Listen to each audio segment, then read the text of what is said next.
Inside of each brain, there is the possibility to understand how trillions of neural connections come to sense the world, record memories, create an individual, and shape who you are and who you will become. Can we ever learn how this happens?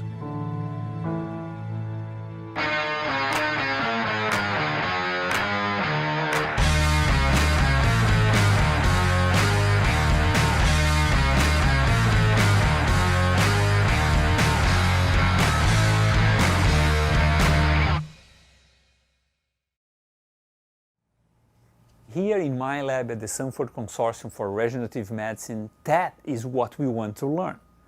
What happens to build a brain? What happens to create a human mind? And how does this process become disordered, giving rise to conditions like autism, schizophrenia, epilepsy, and degeneration? And how can we intervene and rescue the mind from disorders, and even restore lost function? To find these answers, these researchers and a host of collaborators are using a diverse array of methods and tools.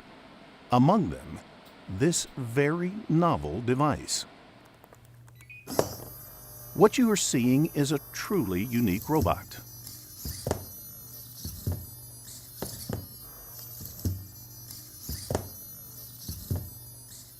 Unlike our domestic helper, which has basic instructions programmed from a human source, commands like turn around, go forward, and vacuum. This robot has only one command: walk. But something else makes it distinctly different. The rate at which it lurches ahead is controlled, as awkwardly as it is, by signals recorded from clusters of neural cells. The scientists are growing these clusters of neurons because neurons on their own can't tell us how the whole brain works. And at this stage, the neurons are taking an important step in development. They are starting to signal in unison. Is this how neurons start to organize communication in the young brain? Eventually, the researchers hope to send signals from the robot back to the neurons to investigate how signaling develops and helps the brain to organize and grow.